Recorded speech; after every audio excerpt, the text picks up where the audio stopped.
Welcome to COVID channel with Monty Panesar and Peter Lamb. And today we're going to be talking about the second wave, of the COVID, which is more important, and also the economy. There's a lot of people out there who are desperate to work again, and let's think about them families who've got monthly mortgages to pay. They need to be working, and they need their pay slips, monthly pay slips to come in.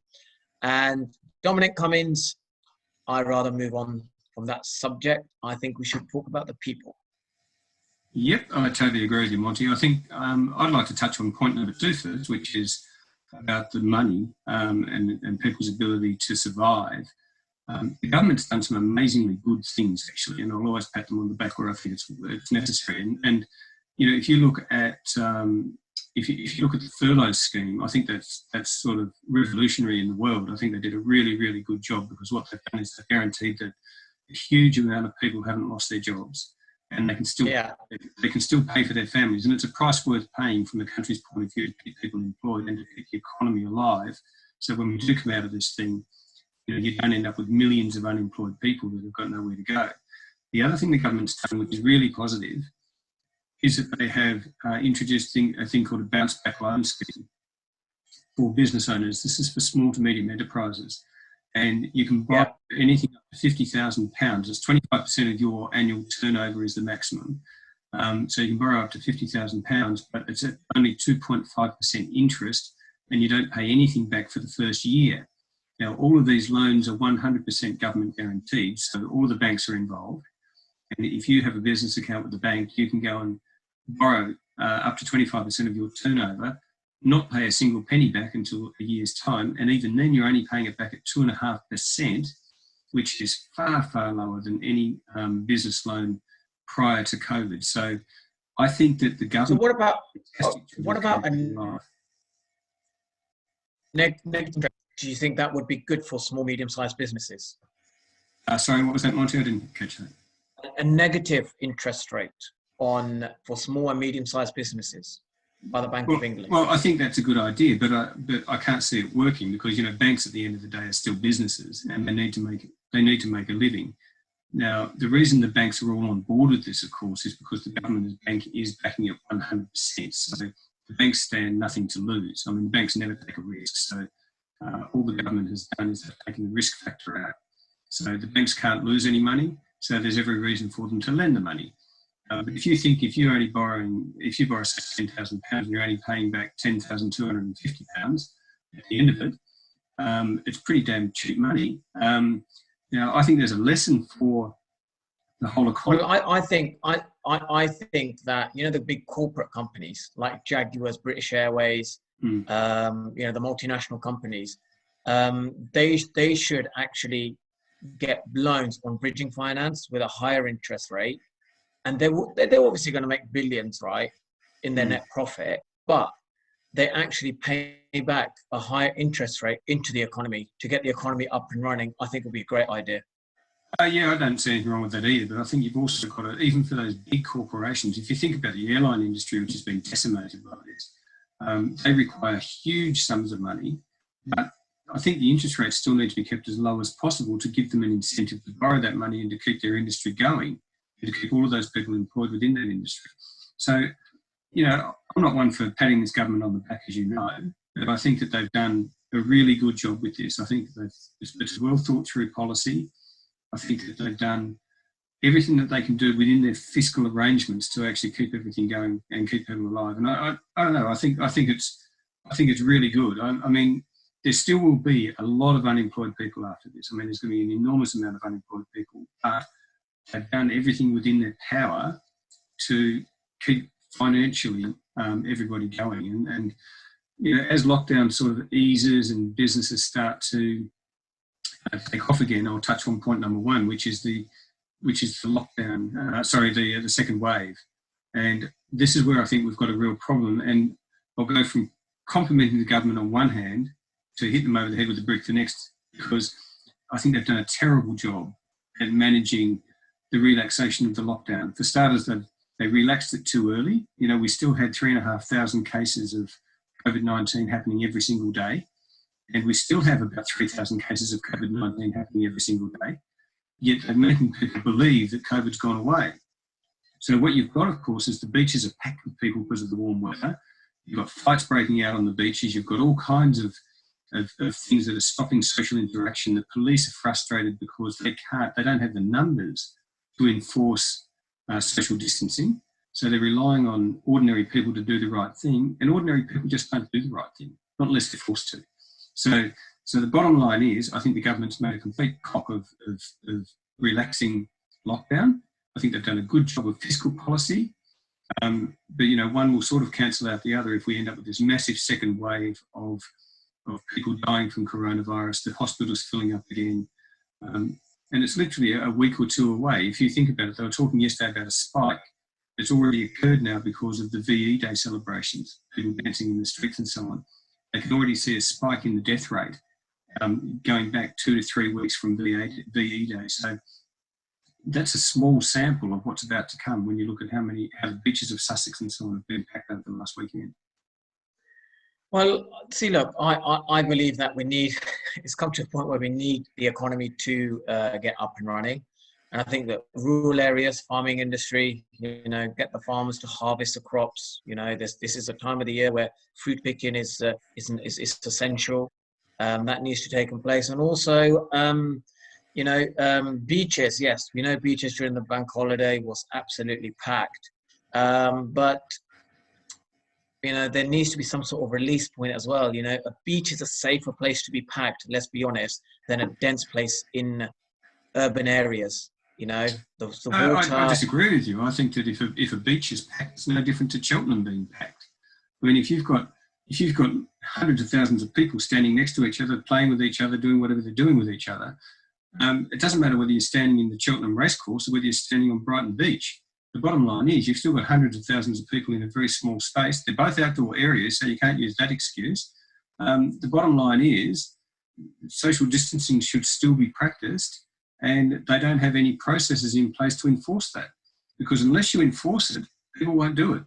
Simple as that. So do you think we should follow the South Korean model, where regional lockdown, taking place? So you look at areas like Middlesbrough, Liverpool have been badly infected. They probably have biocenters there where people can detect, regionally, right, we need to lock this down, keep the R rate down. And the challenge is going to be in bigger cities. Well, I think they do. I think they actually have to force people to do the right thing. It's a little bit like the face mask argument. Everybody knows that if everybody wears a face mask, there's far less likelihood that this disease will. Most people don't wear face masks because they think it makes them look silly. So therefore it has to be law, but the government won't make it law. So if the government doesn't make it law, people won't do it. If the government makes it law, then the police can enforce it and everybody will wear a face mask unless people will die. It's really simple. But the bottom line is people won't do things unless they're forced to do them. If you look at the success of Asian countries like South Korea, for instance, Singapore, Hong Kong, the reason they're more successful at this kind of population control, if you like, is because people do as they're told. They grow up in a culture where they're told to respect authority. They grow up in a culture where they're told the greater good is for your good as well. We grow up in a culture where the individual's rights is everything. So, I say, well, I'm not going to be told what to do by the coppers, so I'll do what I want.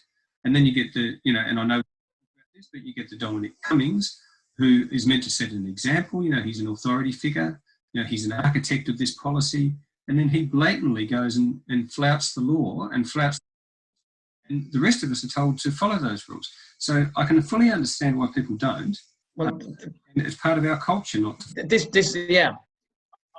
I think you're absolutely right. Dominic Cummings is an example culturally what we are like in this country as people, because, there's been the public, let's be honest, I think, there is a difference between the elitist and the public. The public are following the rules. They're doing everything they can to help the government. Now, Dominic Cummings is a good visionary. He has a clear mind, and he's a type of person, like, if we take the positives from him, he's the type of person we need in this country to change the fortunes of the United Kingdom. What we don't need is him traveling 250 miles. Yeah, I could almost disagree with all of that, Monty. Okay. To be honest with you, I think the last thing the UK needs is Dominic Cummings. I think that he's been the architect of a lot of our grief. But at the end of the day, we'll agree to disagree on that one. But forgetting about him, we weren't going to talk about him anyway. But forgetting about him, the bottom line is there's a cultural issue with regard to following rules, and I don't think that will ever change here, and that's why I think things have to be made law. I think you have to make things legally binding. And the whole face mask thing is my bugbear, because if everybody had to wear a face mask, everybody would wear a face mask. We're very good at actually obeying the law when it's forced upon us. We're not very good at following just generalizations. So you talked about the face mask. Now in Hong Kong, they believe in the face mask. When the SARS happened, they knew what to do with it. While here, we needed some science backup. I've seen recently, after 2 to 3 months, the value of wearing a face mask. Now, you're right. There is a difference. In Hong Kong, you give orders. You give, the government says these are the things you need to do. They just do them. Here, we needed 2 to 3 months of everyone to like. Yeah, we also were sent mixed messages, because at the very start, when people were saying we should be wearing face masks, the government and other people were saying face masks are ineffective. I still remember the newscast when people were saying, well, face masks don't work. That's why we're not wearing them, because we're following the science. Well, the science actually says they do work. So someone was lying, and I don't know why, and it doesn't sort of make a lot of sense to me. But that's one of the reasons we're going to have a second wave as well. You've got all of these people sent out into the public spaces, and they're everywhere. I mean, yourself just walking around, there's people everywhere now. It's almost as if coronavirus is now, well, let's move on. That's gone now. We'll move on. But, if you talk to the doctors, if you watch something that I watched on TV last night, these poor people, the people that are at the coalface of this thing, they're under so much mental and physical stress from dealing with dead people every day. And they can just see it coming back, a whole tsunami of more misery. And they're only human beings. They can't cope with another 3 or 4 months of every single day dealing with misery, having to tell loved ones that their parents have died, or the children have died, or whatever. And it's just not fair on them. Yeah, I think, look, it's a difficult one, because we're trying to get the retail industry up and running. June the 15th to open up some shops. They're saying that pubs, restaurants are okay to open with a 2-meter social distancing. So I think to come mid-June, we will see a country back to normal again. A really good litmus test for me is, it's like they want the kids to go back to school on the 1st of June, right? Now, my children certainly aren't going back to school. I mean, I will send my children back to school when Parliament's filled with parliamentarians again. So when they feel that it's safe to have the House of Lords filled with people over 80, and they can see that the House of Parliament is filled with parliamentarians on both sides of the benches again, that will tell me that they feel that it's safe to be in crowded spaces again. Until that happens, I think any parent that sends their kid back to school is crazy. Yeah, look, I think you're right. I think it's acceptable. It's like saying, well, if the Parliament think it's unsafe, but then they always, the thing is, right, we need that option of freedom. This is one of the beauties of our country, is that there's an option for you not to take your children, but there'll be some people who want their children to go to schools, and they will have measures in place. And so we're catering for everyone, really. Yeah, where I think it's unfair, though, is you're giving the parents options, but you're not giving the teachers options. Because the teachers, if I look at where my children go to school, the teachers are all, for the most part, over 40, over 50 years old. They're the most vulnerable group. So if you've got a whole bunch of kids coming into school, and as a teacher, you're told you have to teach, because that's your job, one of those children, it takes one of them to have coronavirus and not even know it, to pass it on to a teacher who's over 50, that teacher could then possibly die. So the teacher's coming into contact with tens and tens of children, maybe hundreds of children. The children are coming into contact with each other, but the children are not as vulnerable. So even though the parents might say, well, I want my child to go to school, is it responsible to send your child into a school where the teachers are over 50 years old? Look, I think I can see where you're taking this one, because if one of the teachers has COVID-19 and then they have to go into self-quarantine for 14 days and that doesn't work, and then they go to hospital and they suffer a lot, um, I think there should be an age boundary as well. Science is telling us below 40 for teachers to go is safer than someone who is 50 plus, right? Mm. So have young teachers. Mm. Keep it safe. Yeah, I agree with Have that. young teachers at schools. Mm.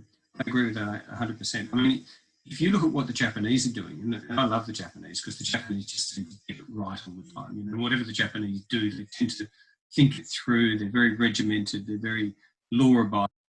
If you ever go to Japan, it's the most amazing place. You can leave your bike anywhere and no one will steal it. You know, young ladies can walk the street at 2 a.m. without any fear and all that sort of stuff. But their society is just the way it is. But if you look at the children going back to school over there, every child, no matter how old, even if it's a 5-year-old, they go in, they have to have their hands sanitised at a sanitisation station. They all have to wear face masks all day long. They get checked for their temperature as they come into school. Everything gets checked, every single student as they're coming in, to minimise the risk. They're not taking away the risk 100%, but they're minimising that risk. Now, could you imagine the outcry from half the bloody stupid parents here if their kids were subjected to that kind of entry regime? I mean, they'd go crazy. But that's why people aren't dying in Japan. That's an interesting point. Very interesting. I think that's something to look at. Maybe we'll talk about how South Korea and Japan in the next episode are going about the lockdown. And also, well, by that time, I'm sure you can go to your local. You know, I'm sure you'll have a pint with someone with a 2 meter distance. I obviously don't drink, and I'm sure neither you will.